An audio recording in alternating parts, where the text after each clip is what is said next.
Okay. Hey, everybody. Kate Payne here from Standing Out Online and Coffee with Kate. Super excited to have my guest, Andy Foote, with me today. Andy, nice to have you here. Hello, Kate. Thanks so much for having. Oh, look, we've got the same mugs. Isn't that amazing how that happens? What a coincidence. What a coincidence. It's almost like it's real. So listen, thank you so much for being with me today. I was hugely excited and even a tad nervous. What? You know, somebody dubbed you on LinkedIn yesterday as a sensei, and I think that's a very good title for you. Yeah, it's crazy. Like I said, when you came on, I wanted to just do this. It's crazy. I love that. I mean, that's nice. I mean, it's so refreshing to be called sensei instead of ninja or rockstar or any of the other labels that sometimes get attached by others. But no, thank you very much for having me on, Kate. And of course, obviously, I've got a preference for doing these guest appearances with people whose name ends in E. Yes, I never thought of that. Except I do say to people, when I say pain and I say P-A-I-N-E, I'm like a pain in the you-know-what, except with an E on the end. Nice. And everybody laughs. And so anyway, so the way I know Andy is that Andy and I and the several other LinkedIn experts and LinkedIn profile experts all around the globe were part of a Google Plus group that I believe Vivica von Rosen started years ago for us on Google Plus. Yeah. And then Google got rid of Google Plus. Was it like a year ago? It feels like it was a little bit longer, but okay. That's right. Vivica von Rosen started it, and it got to easily over 1,000 folks who were all sort of similarly interested, obsessed with the LinkedIn platform. And it was a great group. And, you know, Google Plus was also a fairly good channel. You know, it was quite well formatted, easy to use. And then you had the good foresight to see that we needed to still keep this group going and not go away just because Google Plus was going away. So you took it over to Facebook because that's where all LinkedIn people go.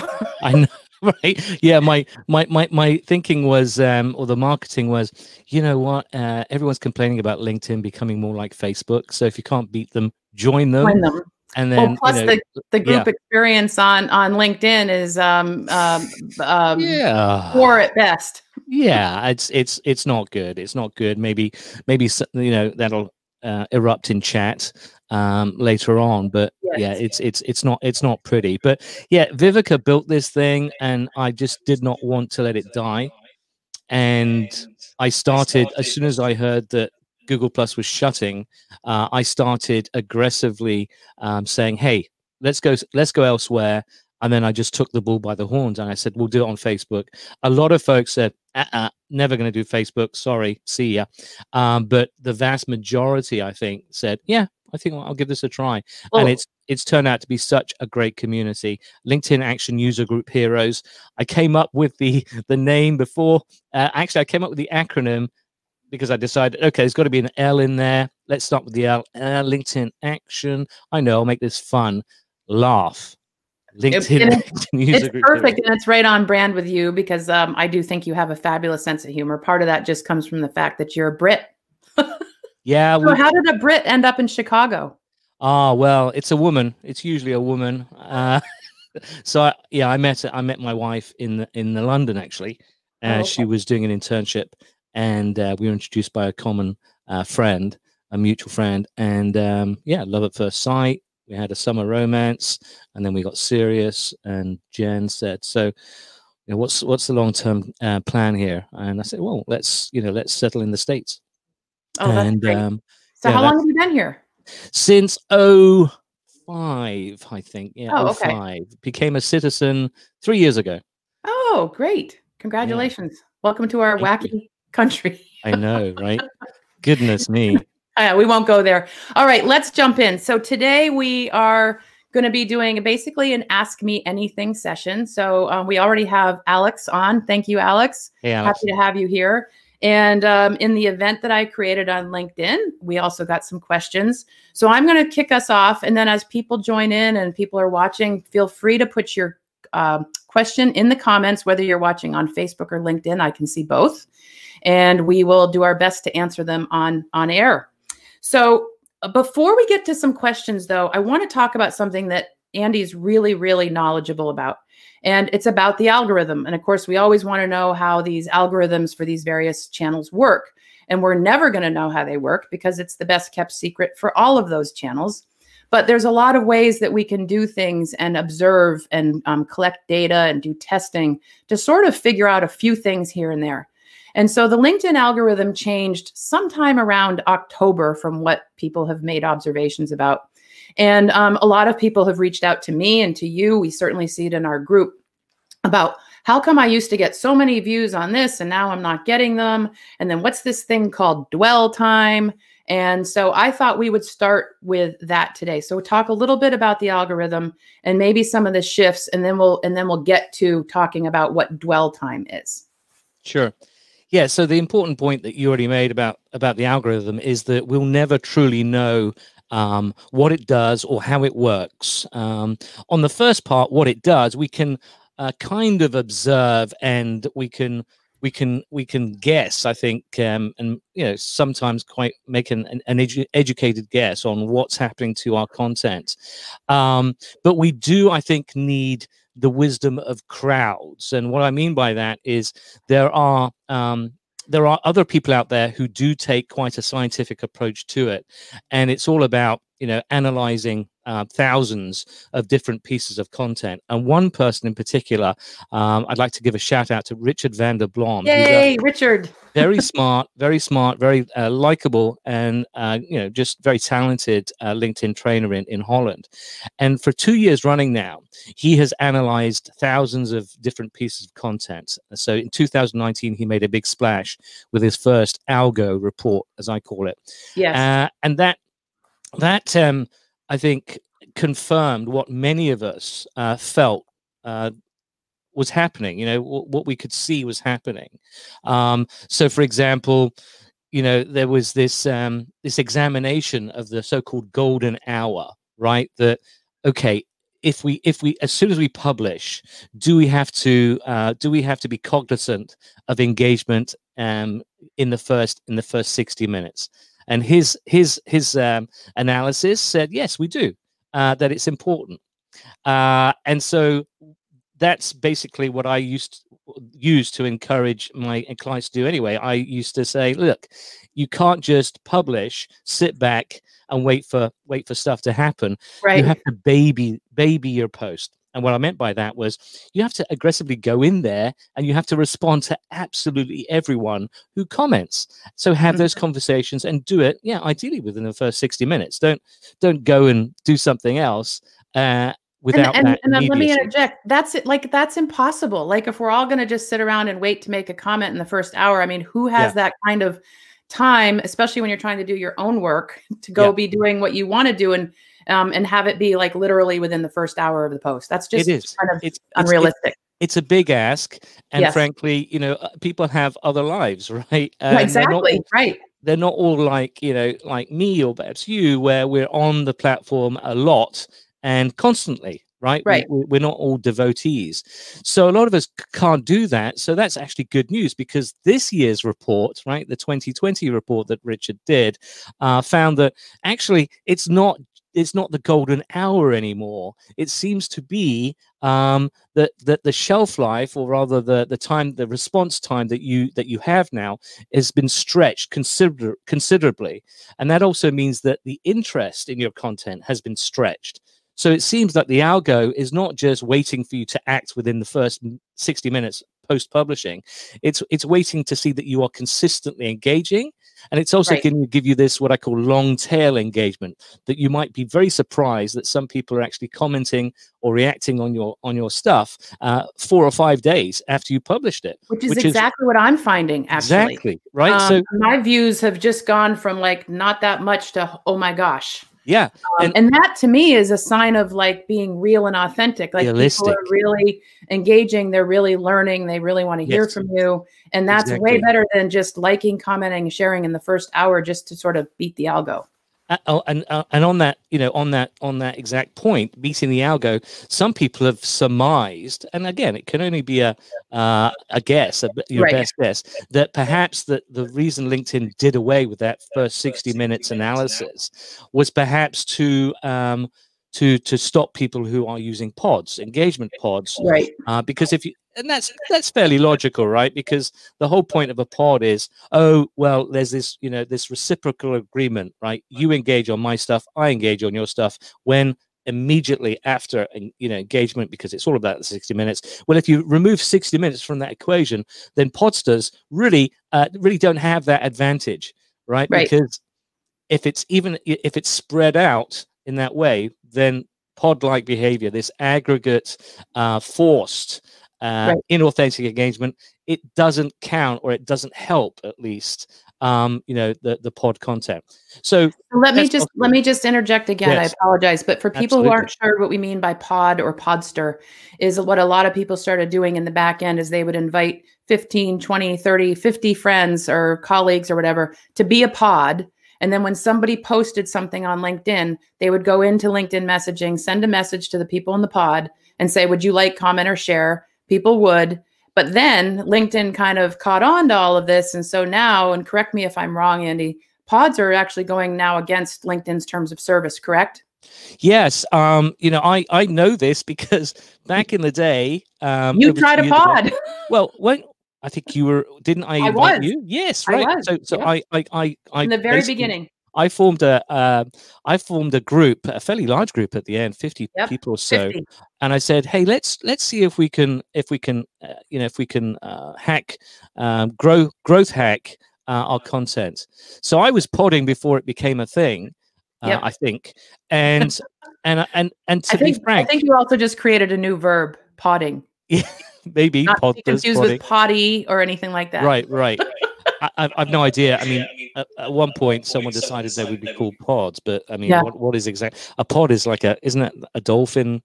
Something like that, yeah.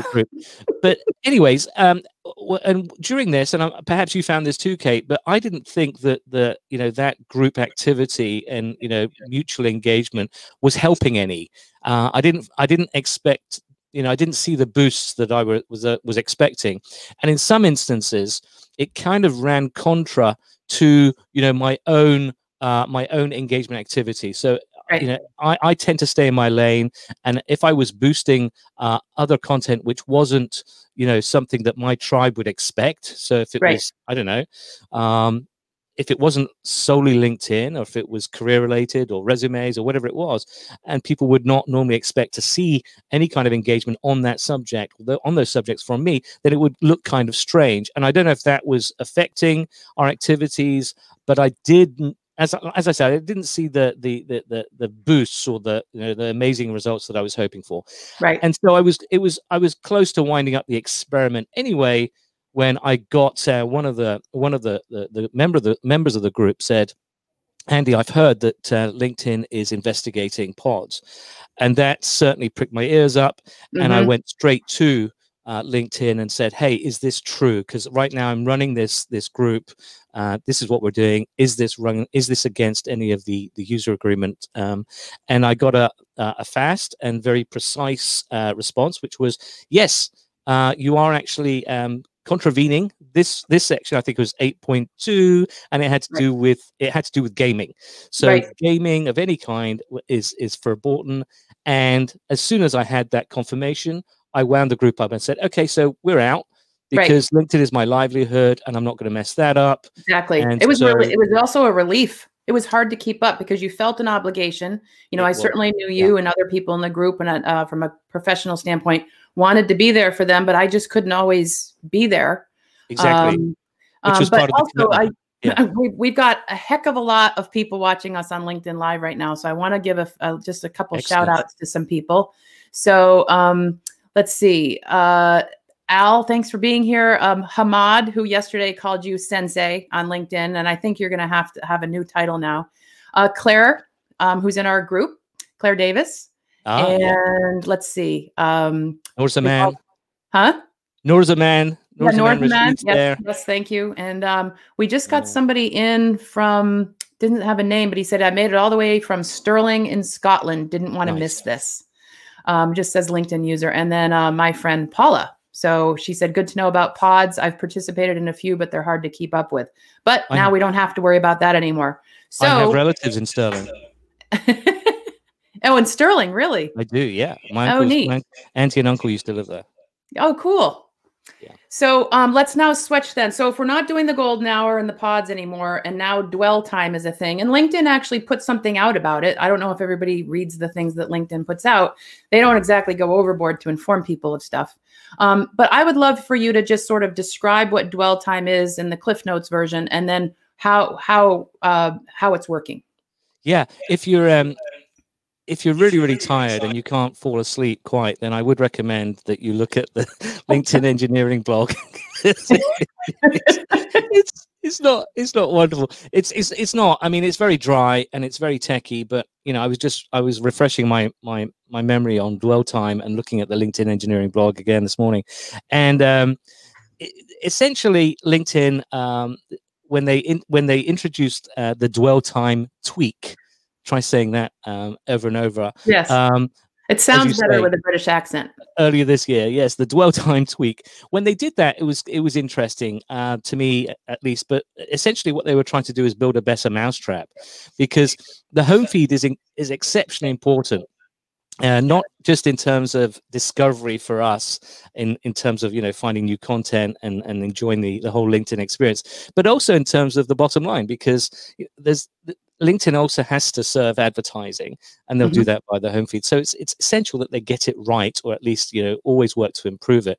And one of the ways they sought to improve it, which was really clever, was that they found that we were essentially lazy. All right, we were not giving enough data to them because we weren't clicking, or rather, you know, clicking is quite noisy. It doesn't, you know, accidentally we could click on something. It doesn't really mean a great deal. And so what they decided to do instead, because we were not training, right? We were not training the algorithm in terms of our needs, wants, and interests. What they decided to do instead, they being the LinkedIn data scientists, decided to monitor what we were doing with our cursor. Right. So our scrolling behavior was what they wanted to focus on. And they came up with these very clever measurements. Essentially, they monitored when we would slow down over something on the home feed. So that was the first dwell measure.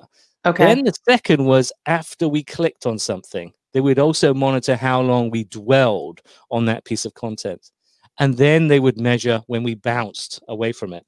And so they've got a huge amount of data now, reams and reams of data, in terms of what we potentially slow down on, what we click on, and then what we dwell on. So that's fascinating to me, because it also should, in theory, improve our whole, you know, experience on the feed, right? If we do that, and perhaps, you know, people that have tuned in have noticed this already, that it seems that we're getting now, you know, we're being served more relevant content via the home feed because of dwell. The other thing I'm just going to add to that Richard Vanderbloem put in his report about the dwell time too, is that if people are commenting in that post and they're tagging people, and those people who are tagged are actually responding too, rather than just willy-nilly tagging, that's also increasing that post being served up more. For example, about 2-3 weeks ago, I shared it originally. I didn't do a share from the person's post. I shared the content of somebody who posted something about new language to be used in a resume. And it was really well done. And I thought it was fascinating. It was very simple. And it had a great graphic image about certain words you could be using instead of some of the traditional resume speak, right? So I posted that, made a comment, and that wielded so much conversation. To this day, it's gotten over something like 10,000 views. Wow. In about a 2-week period of time. And it's just proof to me that some of these things, even just posting the promotion I did for you being on my LinkedIn Live, which I started 2 days ago, was getting multiple hundreds, maybe about over 1,000. That's more than I've gotten in the past. Granted, it's you, so that helped. But it's just interesting to see that these longer form posts, or I call them longer form, you call them long tail, are definitely, people want to go to LinkedIn for long form content. Would you agree? Yes, I would, with the caveat that you know, LinkedIn, it's probably a reflection of the majority of us and our behavior. And what I mean by that is that when people complain about the Facebookization of LinkedIn, I think what they might be complaining about is the fact that a lot of the content is short form, so it's mostly posts, and that seems to be the flavor, not the flavor of the day, but the flavor of the last 2 years. Yes. And you know, one of my French buddies said basically that LinkedIn users now prefer to consume their content in snack size bites. And I think that's absolutely correct. I think that's, you know, that's our preference. Why? Because we're very, very busy, and we need to get in, out, and on with the rest of our day. And a lot of us don't have the time to, you know, fully digest a 12,000 word article. And, you know, so LinkedIn, I think, is cognizant of that and is feeding apparently what the majority of us want. The downside is that articles are just, you know, not there anymore. You know, fresh article content is just not a thing, and it's a shame, because one of the major benefits, or two of the major benefits of articles on LinkedIn are, number one, they're really an opportunity to flex your intellectual muscles. Yes, absolutely. To show your stuff, right? And they do get great long-term SEO traction. And that's the other point, exactly, is that they are indexed by Google and other search engines, whereas posts are not. So you get very long tail, right? My buddy Bruce Johnston in Toronto, he says, Andy, I still get clients, I still get hits. I do too. Articles, exactly, that I wrote 3, 4, 5 years ago. And I still encourage my clients to do it, even though I say it's not a great place for comments. It's still a really great place to get another level of traction beyond your blog on your own website. You have to do both. It's still worthwhile, and I hope that somehow, some way, they make a comeback. So, are you ready if we pop into some questions? Because we've got a lot. All right. So first, I'm going to ask the questions that were in the event. So this one was from the first one is from Norzaman from yesterday. Yes. What's the single most important thing you should do to improve your LinkedIn profile? And if you want, you go with yours, and then I might add one of mine if there's time. All right. And before I do that, I just want to tidy up the last thing about articles. LinkedIn, you know, LinkedIn stopped the importance. They moved articles out of the equation almost overnight by stopping notifications that new articles are there for, you know, via notifications. So they stopped it, and just as easily as they stopped it, they could start it. They could restart our interest in. That's the other point. So notifications cut off. That was the end of articles, more or less. Yeah. But the other very interesting thing is newsletters. So newsletters is being rolled out gradually. Just got a question from Doreen Morin Van Dam, who's a fellow social media expert. She just asked literally 2 seconds ago, can you tell us more about LinkedIn newsletters? So then we'll get back to Norzaman's question. I promise to do that. So on newsletters, that's very interesting. So LinkedIn have promised that they're rolling it out to everyone, and that it's a very, very slow rollout. And I think, again, it's related to notifications. Like every LinkedIn rollout. Very, very. I mean, I've been waiting and waiting and waiting because I'm dying to use it. Because in essence, newsletters is a subscribe button, right? So you get a chance to actually build true followership when you start newsletters, because you can build your own base, your own, you know, mailing list, for want of a better description, as soon as you get access to newsletters. The only way that you'll see that you have access to newsletters is by going in as if you were to write an article, and you'll see at the top some kind of splash screen about, hey, would you like to start a newsletter? That's the only way you will know. So unfortunately, you have to keep checking that, keep checking it daily. I check it every day. And the reason, me too, the reason that it's ultra slow, I think, is because LinkedIn wants to avoid this avalanche of join my newsletter, right? Which I think is a good move. Yes, so that's why it's exactly, it's super slow for that reason, because we would be hugely turned off if suddenly every day we started getting 30 join my newsletter, join my newsletter, join my newsletter. So that's what I wanted to mention about newsletters, but I'm glad that I got a chance to answer. So we'll go back to Norzaman's question. Yes. What's the single most important thing you should do to improve your LinkedIn profile? Yeah, so with me, it's all about the content. It's all about the content journey. What I mean by that is, you know, one of my favorite expressions is I'm an overnight success that took 10 years. In other words, you know, a lot of clients that, you know, come to me and they want success very, very quickly. unfortunately, it's not going to happen for them overnight. It will take time. But as long as you invest in, putting your best content out there, and everyone, I believe, everyone has the stories, everyone has interesting, useful, and important stuff to share. And it's just a question of finding the best way to do it, right, in your own voice. And the fact is, LinkedIn gives you many, many different ways to go to market. If video is your thing, if you're natural in front of the video camera, you can do video. You can embed a video. If it's podcasting and you already have a podcast that you're doing, then why the heck aren't you sharing that content on LinkedIn? If you are a writer, if you're a good writer, then jump into posts and do a post, but with an attached document. So, in other words, do an article in a post wrapper. That's a great idea. I never considered that. That's a really great idea. Extends dwell time as well. If you've got a post, you've only got 1,300 characters. Use that, but use it as a gateway to entice the reader to get into that document. The document can be many, many pages long. Attach a document. That's one of my preferred ways of extending dwell time. And so, if you're a writer, do that. If you find interesting graphical, or if you're good at infographics, as an example, you could also share those. Play really well on LinkedIn. I get so many different ways. Exactly. I've experimented with those too, and can confirm. So that's the way to do it. I think, Nazorman, is you use content. And you basically draw a line in the sand and say, hey, this is who I am as a professional. This is what I know. If it has value, if it has legs, then you'll get reach, and you start building your tribe. Followers are just, it's kind of a vanity metric. What you need out of those followers are the hardcore supporters who, as soon as they are served something by you, they're going to turf up for you, and they're going to say, oh yeah, I like his stuff.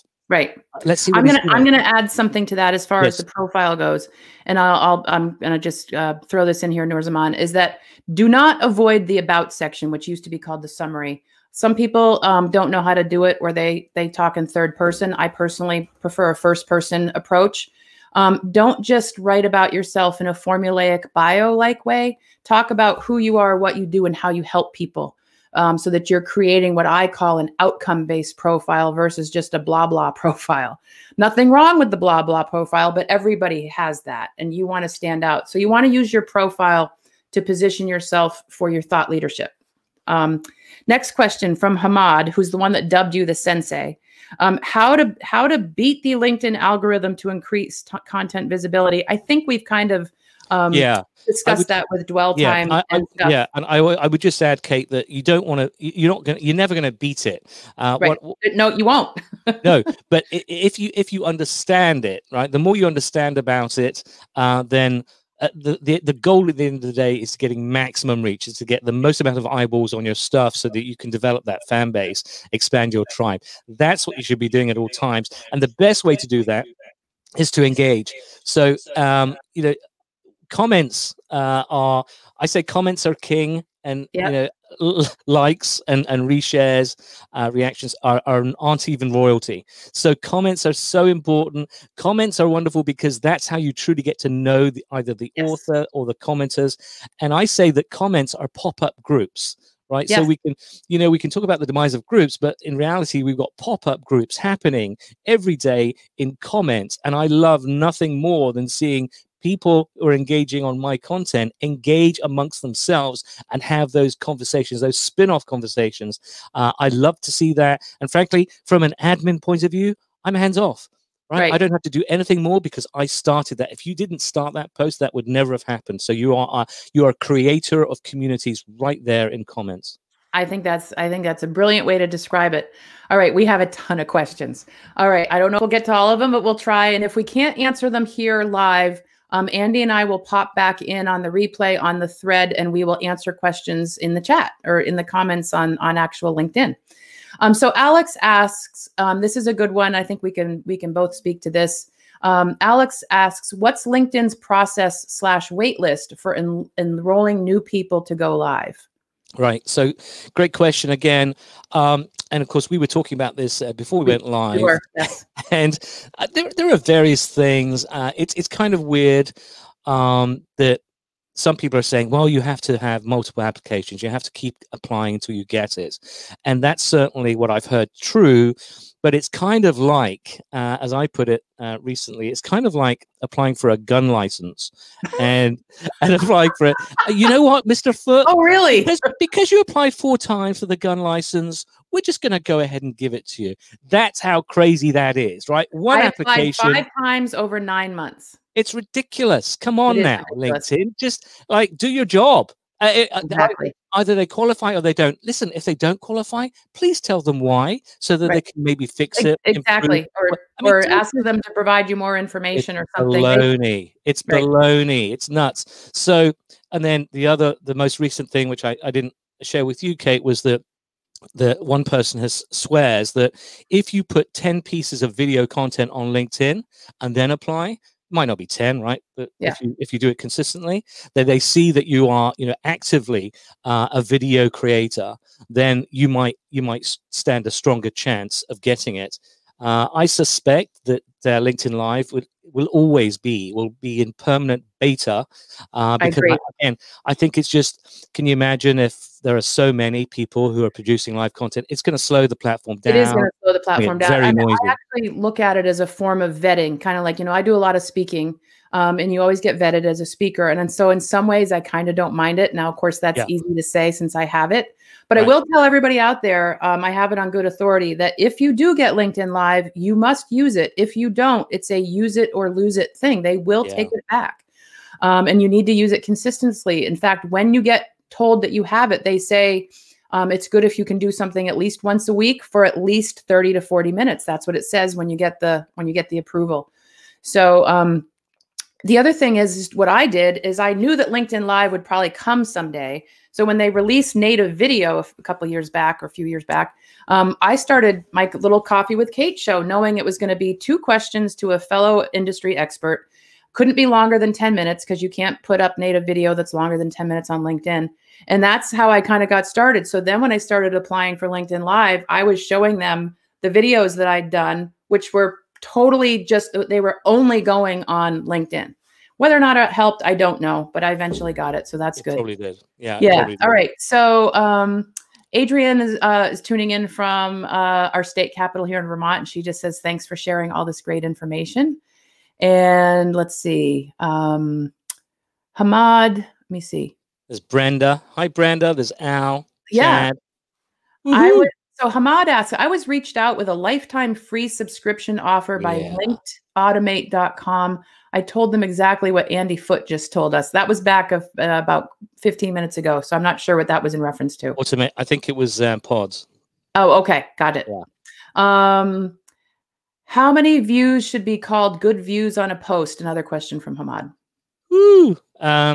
I would say don't worry too much about views. My advice on views is similar to followers. Views are not that indicative, to be frank, of anything much. I understand that it's a yardstick that you can certainly try and look at, one 50,000 view post of yours and a 15,000 and try to figure out, what the differences were. I get that, but I would be more interested in your amount of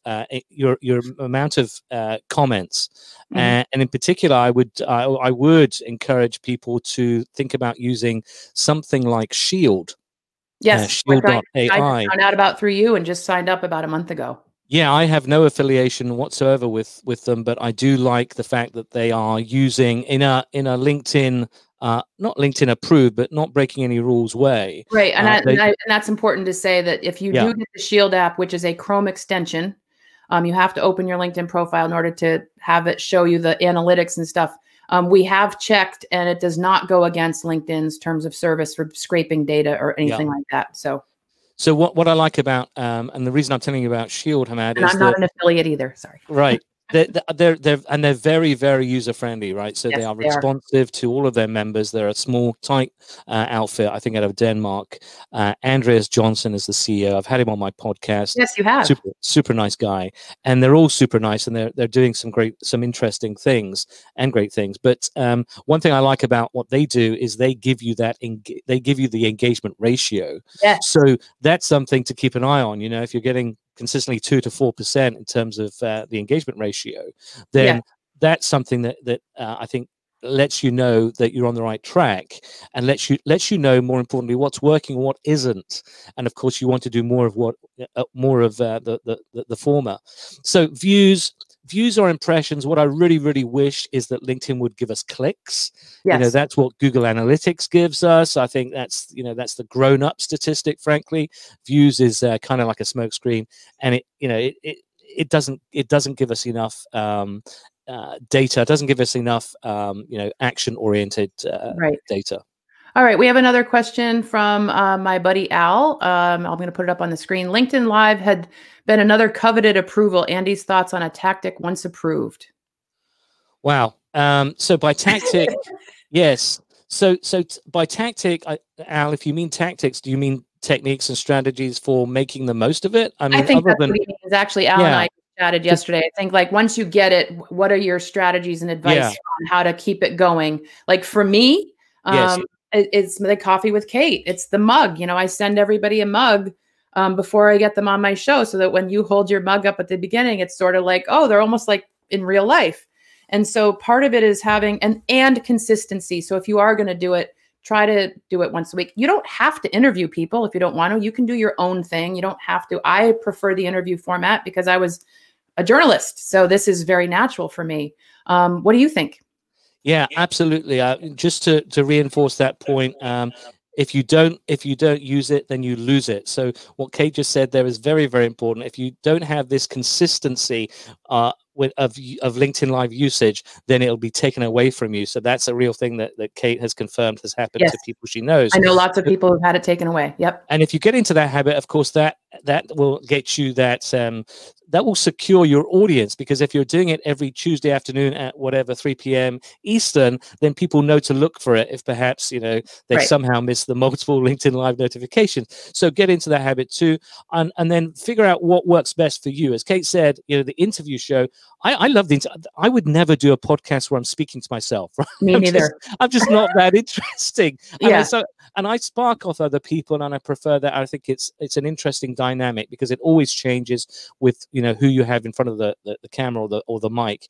And then I think just inject your own personality in some way. Sure, it's about branding, it's the mug, but what makes you different from other people, and let's say this hesitantly, but let your weirdo shine, because we're all quite strange in our own ways, right? We're all fairly unique, and you must embrace that, because that's you. It's authentic, and it's the worst you can be, I think, online or in front of the camera or in front of the mic is beige, right? If you're speaking monotone, just be yourself, have fun with it. And it's okay to use your hands. It's okay to be a little, if that's how you are, you don't have to be this talking head who just kind of does this. And if you're not enjoying it and it feels pressured, or it's not coming naturally to you, then maybe you shouldn't do it, right?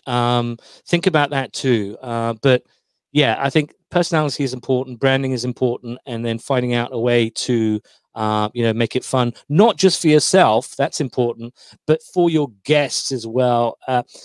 As an example, with my podcast, I always give my questions in advance, and the reason I do that is not because I'm worried that when we go live, there's not going to be enough back and forth, and it won't be dynamic enough. What I'm doing there is I'm saying to my guests, look, I have done a ton of work to make it a success, and I really know you very well. I'm going to be asking questions that you don't typically get asked, because I know how boring it can be to answer the same questions over and over again. So I'm going to go somewhere else, and I'm going to go deeper if I can. So I'm putting in the work, and they invariably will put the work in too when they arrive. And podcasters who say, no, I want it to be totally live and I don't want them to know, I think that's wrong. I mean, they don't have to look at it, right? They don't have to look at the questions, but at least give it to them. So that's my approach. Think about those things and try and look at it from their perspective, and the impression that you're going to make on them. Hey, all right, we have another question from Olivia. Can you talk about promoting events on LinkedIn, best practices, best bang for buck, etc., non-paid and paid? I guess I wasn't aware there's a difference between, unless she's meaning sponsored ads or something. I mean, when you do a LinkedIn event, it's free. I've started doing them for my Coffee with Kate shows, and that's a way to just get that graphic out in the feed to make people aware. You can also, once you set up the event, you can invite people in the back end. So I invited like 30 people to this. And even though I know they might not be able to watch live, they will probably watch the replay. So as far as events, I've found them to be really helpful for my online event. What do you have to say, Andy? I don't think I can add anything to that. I mean, I don't run events typically. So yeah, and I don't mean like I'm talking event like online event, like in this terms of like my Coffee with Kate show. But when we go back to real person events, you know, people are going to be using them, I'm sure, for that purpose, which is what they were originally designed for. In fact, once LinkedIn made events, it was for in-person events. And then everybody, once COVID hit, said, you need to make events be online also. And it took them a while, but they finally did it so that you could do virtual events. Yeah, and there's all kinds of things that they're doing to get more bums on seats. For example, they're allowing people who attend events or are going to attend events to promote them to other people in their network. So LinkedIn, I think, are doing as much as possible to ramp up the audience for events. But I don't know. I don't know if there's a magic bullet way of doing it. You can promote, right, and try and use all of the tools available. I think that's about it, frankly. Okay, thank you. Liam is here. He's, Liam from our group. He just said to say hi. Let's see. Hamad has one more question. I get about 20 here. I'll put it on the screen. I get about 20 on my live and usually 24 hours over 500 views. Do you think that is good? And how can we improve that viewership? Not really sure on the latter, but as far as the numbers, what do you think, Andy? Yeah. So, I mean, is it good? It's all relative, isn't it? Yeah, exactly. Who are you comparing yourself to? Right? Don't compare yourself with other people, Hamad. It's just gradually over time. If you're going to bump those numbers up, then that's progress, isn't it? Yes. I would worry less about what other people are doing in terms of not just LinkedIn live stats, but views. And I would just concentrate on improving your game. Don't worry about what other people are doing in the lane next to you. Just improve your game, and it will gradually start to improve and come together. Keep doing it as well, because the more, I mean, without stating the obvious, but the more of this that you do, the more data you get in terms of how you're doing and what you should and shouldn't do. Mm-hmm. So be a good self-analyst. Try to understand what you're doing and the repercussions or consequences of your actions on LinkedIn. I think is the other thing. But don't worry about other people. Just do you. Exactly. And I think everything that we're talking about all boils down to what you just said. The one thing that I love about the main thing I love about LinkedIn is that in some ways it's still a good old-fashioned way of building relationships. It is all about you being authentic. And I know we hear that all the time. It's almost become cliche. But it's you do you, be you, so that however you are in real life is how you should show up in your content, your opinions, your insights, your advice, your service. Just worry about that. Don't get caught up in your number of connections, your number of views. Just consistently be putting out content so that if people go and research you, and they will, especially if they're thinking about hiring you, if they decide to scroll back or look at your posts and activity, you want the stuff that you're putting out to be real, and you want it to be from you. You want it to be original. And then if you share other people's content, make sure you attribute it, and give people shout outs when they need to. If they see how you portray yourself online that way, that is going to ultimately build that all important know, like, and trust piece. And that's really kind of your bottom line on everything that you do. And yes, views matter and this and that, but they don't matter so much that you should be dictating how you do something just based on that number. Yeah, absolutely. Look at your past performance and ask yourself, am I improving? And if not, what can I do to improve on whatever it is, X, Y, and Z? Right. But you're absolutely right. People love, I think, on this platform, authenticity. Yes. And they certainly can detect, right? Inauthenticity. Yes. So And they'll be called out on it. LinkedIn users will say, hey, you know what? You're going to talk about that. You take that to Facebook or whatever. I mean, and they're professional about it. They're not kind of slimy about it, which is also good. For sure. And creativity is hard sometimes. You know, it's hard sometimes to do something genuinely new or different that, you know, no one's ever seen before. Right. You know, as my old man would say, there's nothing new under the bridge. And or is it under the sun? I think it's under the sun. I don't know. The bridge is a little bit more mysterious. Yes, mixed metaphors. All right. So we've gone 45 minutes. People are still hanging in here. So thank you everybody for hanging in there. And Brenda wants a mug. We'll be in touch about a mug. Okay. I'll message me on LinkedIn. So we did have a question from the event from Anrik. I'm not sure if I've said that right. Making the switch from providing free content to getting paid. Would love your advice on that, Andy.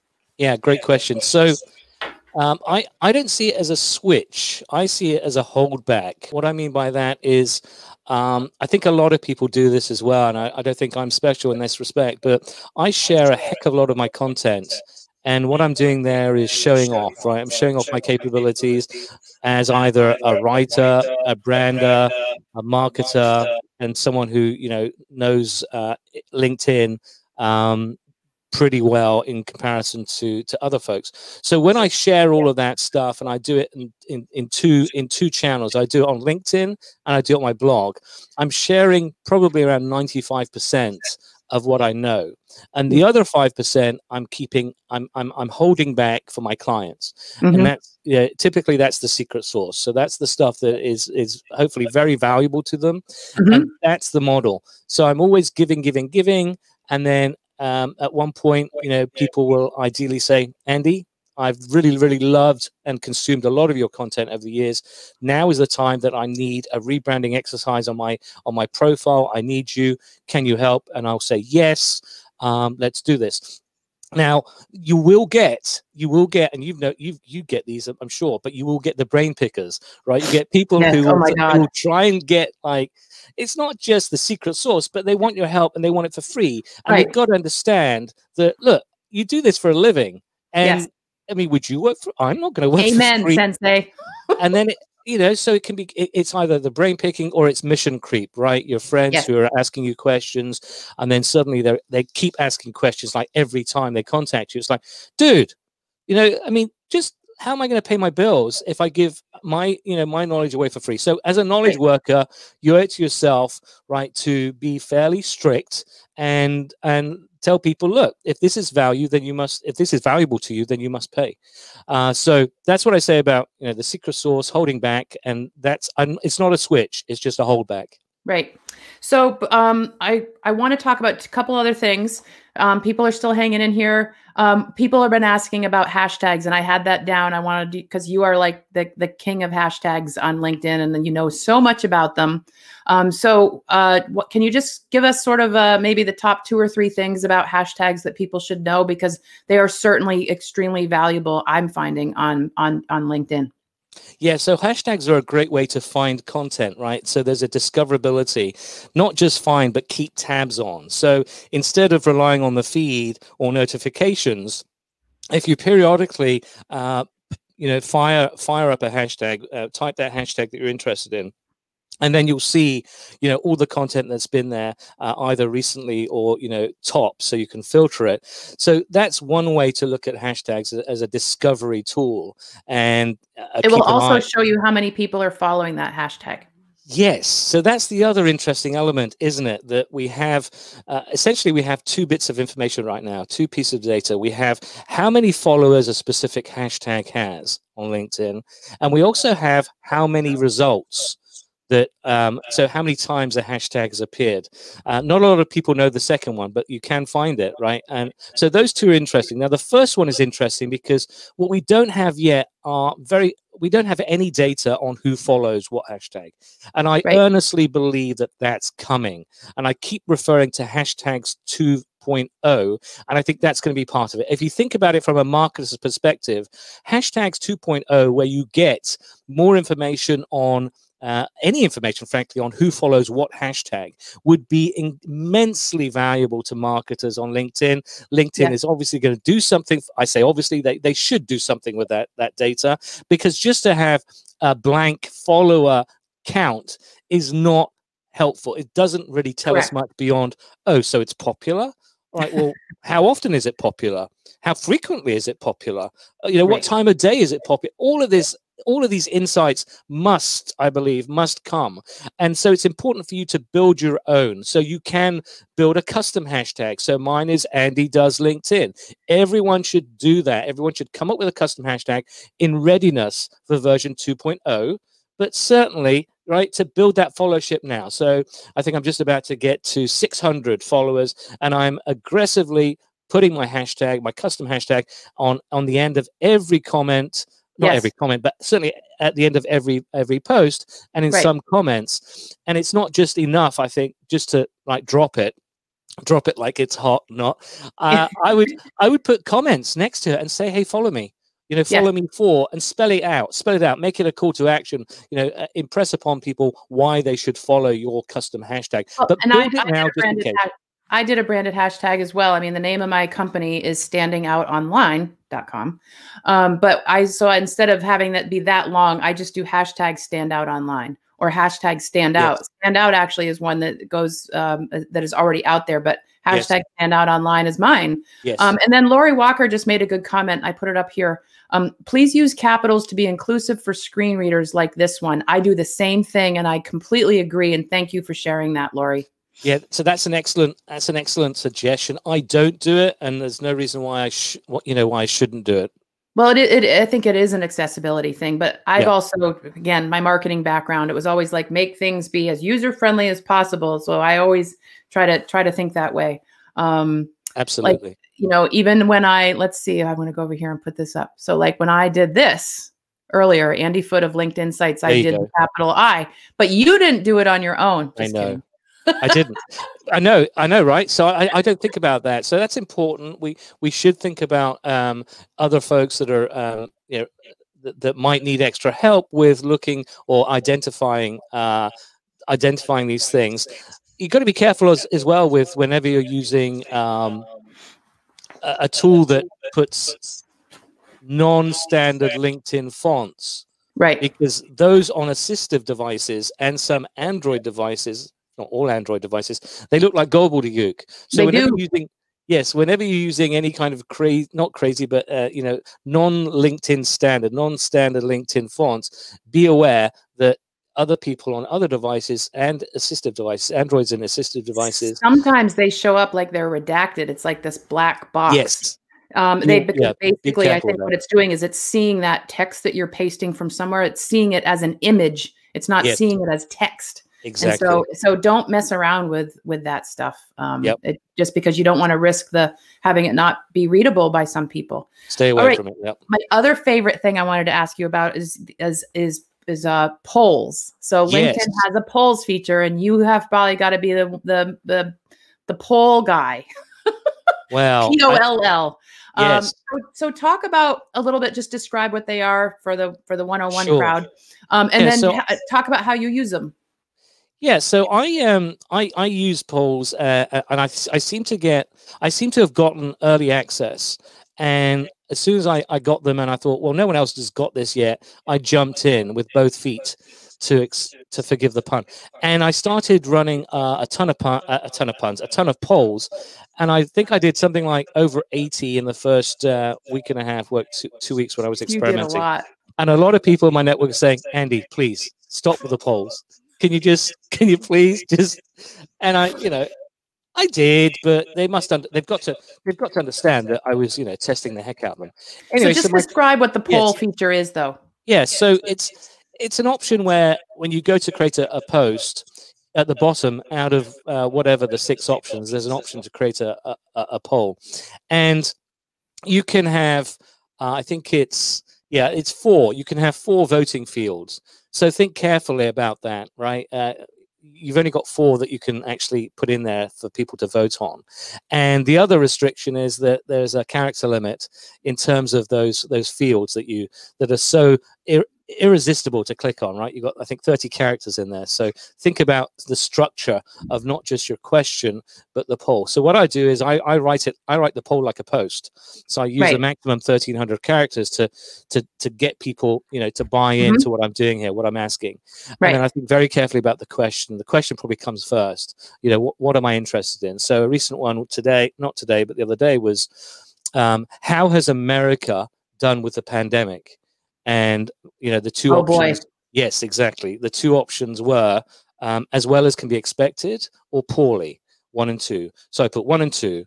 And, you know, that's one which is dodgy, frankly, because you've got to be very careful to avoid anything political or anything religious. LinkedIn will shut you down, will shut your poll down if you stray into, I think, either of those. So anything that is likely to get people's, Liam has an interesting little comment here. He says, I always like to include other as a 4th option in a poll because it encourages people to comment. I love that. That's a really great idea. Now that's contrary to what I do, funnily enough. So a lot of mine, Liam knows what he's doing. So follow Liam for sure. He's very smart, very clued in on the LinkedIn platform in total. But what I do is the opposite, Liam.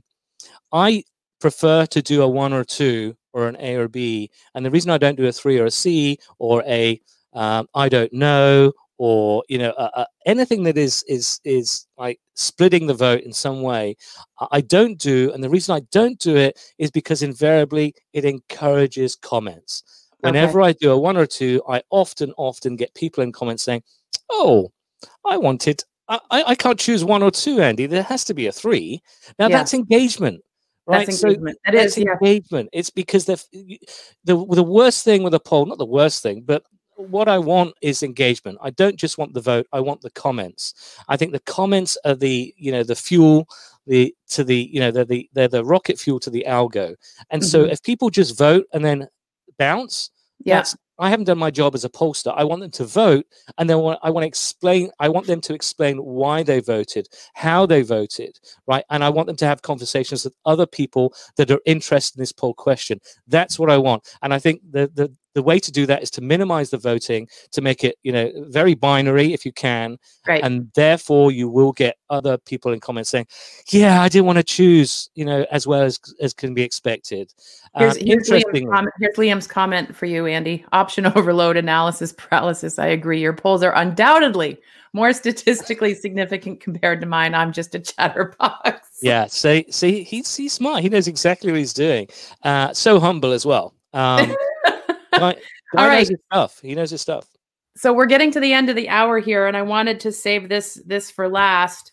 So if anybody wants to pop back in, we will pay attention over the next couple days. And if you don't mind, Andy, if you get bored, popped in every now and then and maybe see if somebody's asked a question. If you are watching this and you ask a question, just be sure to tag Andy and or me, and we're happy to answer the questions. So what I wanted to end with, which we've kind of been talking about in our user group, are predictions for 2021 where LinkedIn is concerned, which I guess in some ways is also a little bit of a wish list. We all certainly have the things that we wish LinkedIn would do or provide, but I don't want to get too much into that. But what are some of your, maybe the top 2 or 3 predictions, if you will, that LinkedIn may do in 2021? I've got 9. Can I give you 9 quickly? Go for it. All right. So hashtags 2.0, as I said, I think we're going to get real-time analytics for hashtag creators and premium members, perhaps. That could be a way to do that.